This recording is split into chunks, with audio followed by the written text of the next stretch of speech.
Olá, pessoal, bem-vindos à lição 6. Nossa, o curso está passando voando. Mas olha só, esta aula vai realmente impactar o seu coração. Falaremos sobre motivações, falaremos sobre intenções. Agora, só para revisar, lembre-se que cada um de nós recebeu um dom de Deus. Esse dom pode ser usado conforme decidirmos, porque somos os mordomos e o mordomo tem autoridade para usar o dom conforme desejar. Então, podemos usar os dons para construir o reino de Deus, que é edificar as pessoas, que é o que Deus nos chamou para fazer, ou podemos usar os dons para benefício próprio, ou negligenciá-lo completamente. Essa é apenas uma das 3 opções que podemos escolher a qualquer momento durante a nossa vida. Eu mencionei Whitney Houston na última lição e agora quero falar sobre Adolf Hitler. Creio que ele tinha um tremendo dom de liderança, quase que sobrenatural.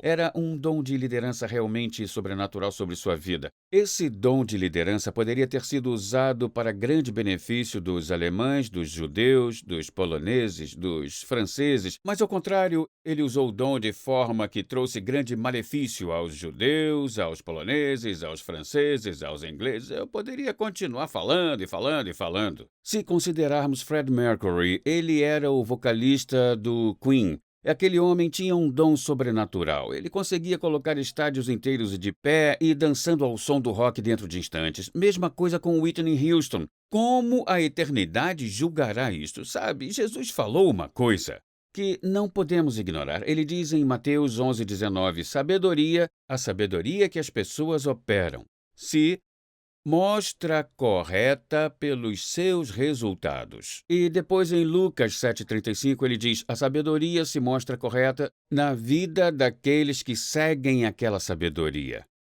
Como a sabedoria dessas pessoas, Adolf Hitler, Whitney Houston, Fred Mercury e outros, como será vista não só agora, mas à luz da eternidade? Será revelada no trono do julgamento. Eu não estou julgando, apesar de Jesus dizer que você deve avaliar o fruto da sabedoria. Então devemos fazer isso. Qual você quer que seja o seu legado? O que você quer que as pessoas digam a seu respeito? Sabe, o mais importante não é o que as pessoas vão dizer sobre você no seu funeral. É o que as pessoas dirão sobre você no trono de julgamento de Cristo. Porque Paulo, ao falar de seus dons, tudo bem? Declara em 1 Coríntios, capítulo 4, versos de 1 a 5. Paulo fala especificamente sobre o seu dom. Lembra do verso 1? Ele disse: que todos nos considerem servos de Cristo e mordomos dos mistérios de Deus. Então, o tema dos primeiros 5 versos de 1 Coríntios 4 é a mordomia do seu dom. Nele estava a revelação da graça de Deus. Em nós há diferentes dons, mas veja o que ele diz no verso 5. É impressionante. Ele diz: portanto, não julguem nada antes do tempo devido, que seria o trono de julgamento de Cristo. Mas esperem até que o Senhor venha, pois ele trará à luz. Agora ouça isso: as coisas secretas que estão ocultas nas trevas, e revelará as motivações dos corações. Então, os elogios de cada um virão de Deus. Deixe-me esclarecer, haverá 2 tronos de julgamento. Há o grande julgamento do trono branco, onde pessoas que nunca receberam Jesus Cristo como Senhor serão julgadas por seus pecados. E o outro trono do julgamento é o trono do julgamento de Cristo, onde nós, como crentes, prestaremos contas de como vivemos nossa vida cristã, como lidamos com o investimento dos dons que Deus nos deu. No grande julgamento do trono branco, ninguém recebe elogio de Deus. No trono do julgamento, as pessoas recebem elogio de Deus. E isso significa que Paulo está falando sobre o julgamento dos crentes aqui. E então, agora você sabe por que eu quero ler a última parte deste verso de novo. Pois trará à luz as coisas secretas que estão ocultas nas trevas e revelará as motivações dos corações. Então, os elogios de cada um virão de Deus. Em outras palavras, não só nossas ações serão examinadas no trono do julgamento, mas também as motivações e intenções por trás de como usamos os dons confiados a nós. Minha nossa, eu acho que eu estou complicando as coisas aqui. Então, podemos fazer mau uso do dom de Deus em nossa vida no que diz respeito às nossas motivações? Deixe-me dizer em outras palavras. Está parecendo aos outros que o nosso dom está sendo usado para construir o reino, mas na realidade está sendo usado para autopromoção. Nossa, isso vai ficar profundo. Muito bem, não profundo de modo estranho. Ficará profundo no que diz respeito ao nosso coração, tá bom? Deixa-me dar um exemplo pessoal. Quando comecei a trabalhar naquela igreja que comentei numa aula anterior, em que tínhamos 400 funcionários e era uma das maiores igrejas dos Estados Unidos, e eu tinha um alto cargo com visibilidade, as pessoas me viam porque eu servia meus pastores diretamente, eu servia todos os convidados diretamente. Bom, eu odiava confrontos naquela época. Eu odiava como se fosse uma doença fatal e evitava como se fosse uma doença fatal. E as pessoas costumavam dizer constantemente: John Bevere, você é tão amável e gentil, porque eu costumava dizer coisas legais a elas, mesmo que não fosse verdade. Eu de fato mentia. Eu dizia coisas do tipo: ah, você é uma pessoa tão gentil, quando na realidade não era verdade, entendeu? Eu sempre dizia às pessoas somente as coisas positivas, tá bom? Então, um dia eu estava em oração e o Espírito Santo disse: as pessoas dizem que você é amável. E eu disse: sim, mas normalmente se Deus diz isso, você pensa que é uma afirmação, mas a forma como ele me disse não foi uma afirmação. Eu sabia que algo estava por vir. Ele disse: filho, sabe por que você só diz coisas legais para as pessoas? Eu perguntei por quê. Ele disse: porque você teme ser rejeitado. Então ele disse: quem é o foco do seu amor, você ou elas? Eu disse: eu acho que eu. Ele disse: filho, se você realmente ama as pessoas, diga a verdade. Faça isso com compaixão, com amor, mas diga-lhes a verdade. E lembro que isso mudou a minha vida drasticamente. Percebi que, para todos, parecia que eu era uma pessoa amável, quando na verdade eu era uma pessoa egoísta. Eu não queria ser rejeitado, eu não queria perder uma amizade, um relacionamento, por dizer a verdade a alguém. Bom, será que o mesmo pode acontecer com nossos dons? A resposta é com certeza.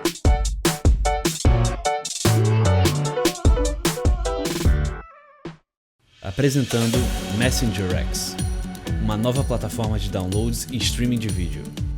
É uma biblioteca digital completa com cursos de discipulado de John e Lisa Bevere, incluindo aulas em vídeo, audiolivros, e-books, filmes curtos, bíblias e mais. Essa nova plataforma pode ser usada em todos os seus dispositivos e é completamente grátis em mais de 111 idiomas. Discipulado para todos em todo lugar. Baixe o aplicativo e vá para messengerx.com.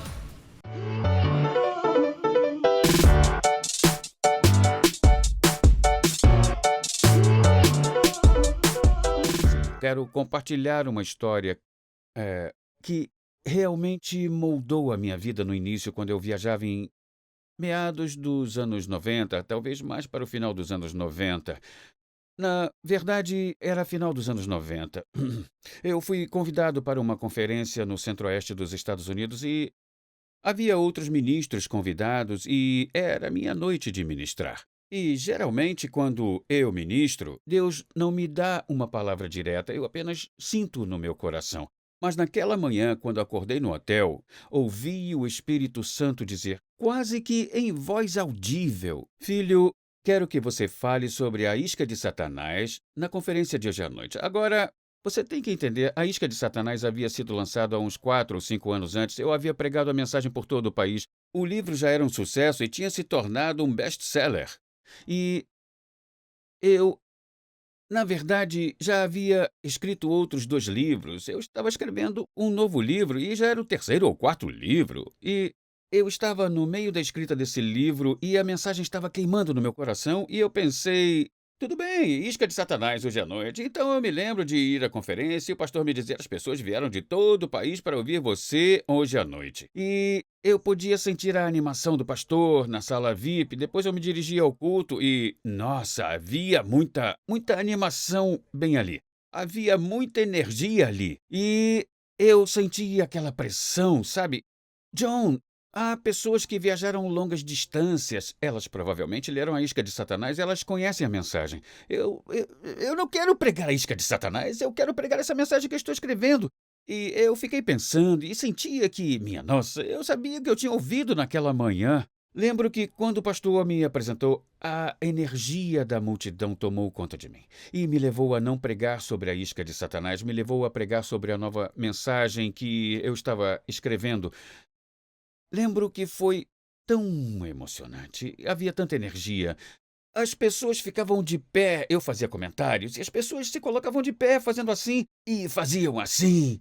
E o culto acabou e a energia estava ótima. Voltamos para a sala VIP, todos estavam felizes, o mais que podiam estar. Pastores felizes, líderes felizes. Ah, que mensagem ótima você pregou hoje. Eu voltei para o hotel e, na manhã seguinte, acordei na cama do hotel.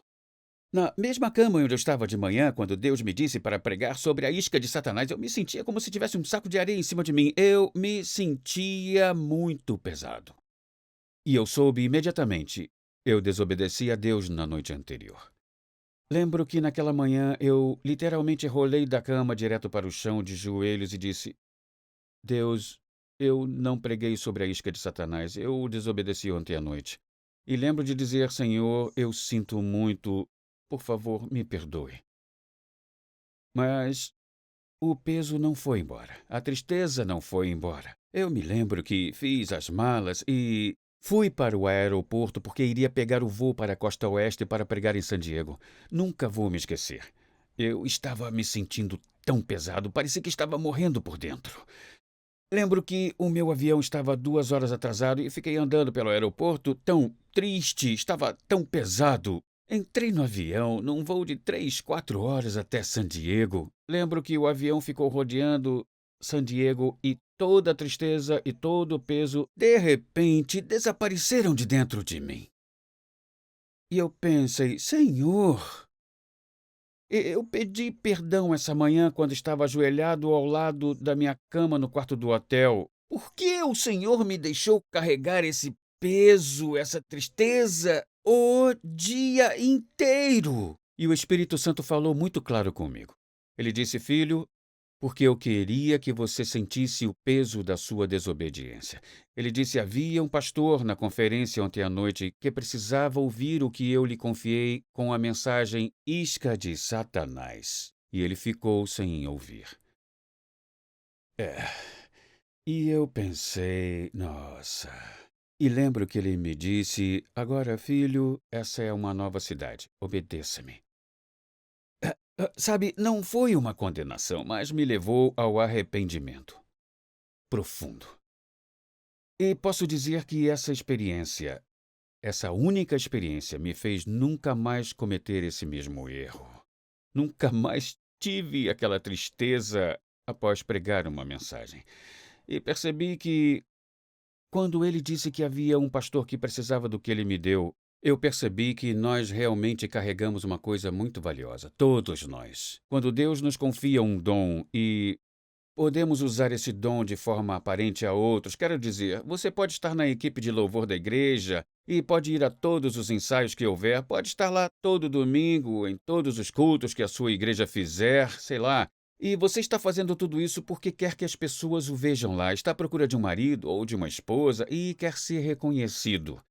Você irá perder crédito por esse dom e tudo o que fez, todos os ensaios, porque o fez com a motivação errada. É isso que Paulo quer dizer quando diz que Deus revelará as motivações do coração. Por que usamos esse dom?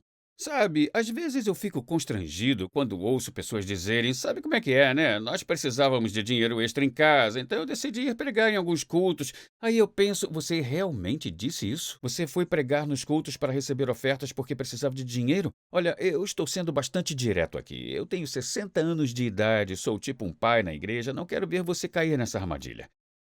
Nós não fazemos o que fazemos, não liberamos o dom a fim de ganhar uma bênção, liberamos o dom porque Deus tem algo para dar às pessoas através de nós. E é por isso que fazemos o que fazemos. Então Deus diz, o trabalhador é digno do seu trabalho.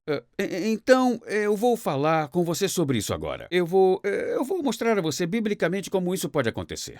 Vejamos Balaão. Balaão profetizou e suas profecias ainda estão na Bíblia. Elas são verdadeiras, ainda estão lá, sendo lidas milhares de anos depois. Mas Balaão foi julgado, pois suas motivações eram erradas. Ele estava profetizando porque queria uma oferta.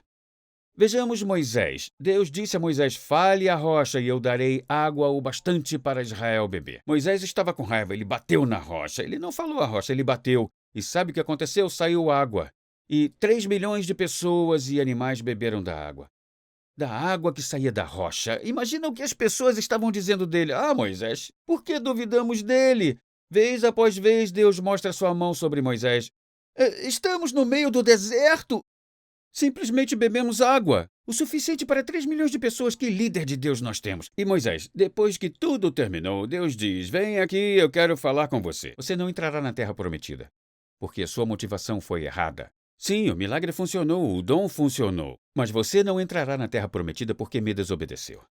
Deixa eu te falar uma coisa. Motivações são importantes para Deus. Vamos voltar para as palavras de Paulo que discutimos na última sessão. 1 Coríntios 9, 16 a 17. A necessidade de pregar está sobre mim. Sim, ai de mim se não pregar o evangelho, pois se prego voluntariamente, tenho uma recompensa. Então, deixe-me dizer uma coisa. Não use o seu dom para ganho pessoal. Use o seu dom sabendo que Deus irá cuidar de você. Sabe, Deus ordenou que aqueles que pregam o evangelho vivam do evangelho.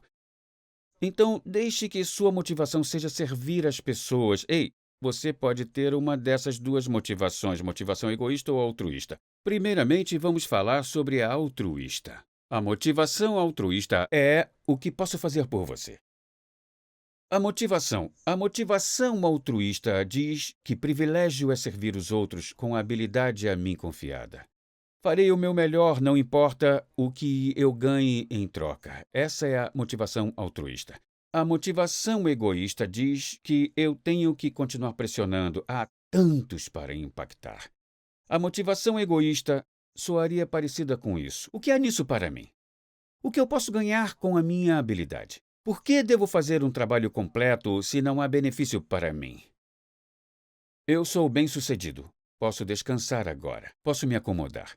Sabe, este curso está sendo filmado num ano muito, muito difícil. Tivemos uma pandemia, tivemos divisão racial, pessoas com muitas dificuldades financeiras, doentes, e há quase uma tentação. Sinto no meu espírito para as pessoas recuarem. Estou realmente crendo que é por isso que Deus está filmando este curso, porque parece que as pessoas querem entrar num modo passivo agora. Eu não quero entrar numa discussão, não quero ser perseguido, eu não quero dizer algo errado. É como se estivéssemos sendo puxados para um modo passivo. Deixa eu te falar uma coisa. Jesus fez uma declaração: mantenham-se ocupados até que eu venha. Mantenham-se ocupados quer dizer façam negócios até que eu venha. Este não é um tempo que devemos nos tornar passivos, é um tempo em que devemos nos tornar ainda mais sérios em pregar o reino de Deus, usando nossos dons para edificar as pessoas. Veja, grandes moveres de Deus sempre ocorreram em meio a tempos difíceis. Agora é tempo de se levantar. Se este está sendo um ano difícil enquanto está assistindo este curso, adivinha? Não se torne passivo. Torne-se mais sério em relação aos dons que Deus colocou na sua vida. Até agora, falamos sobre cada um de nós termos dons e a graça de operar em cada um desses dons. Abordamos nossa responsabilidade como mordomos desses dons e durante o restante deste curso, o que quero fazer é falar sobre como descobrir os seus dons e desenvolvê-los. E essas serão duas lições muito, muito empolgantes para vocês assistirem. Vejo vocês na lição 7.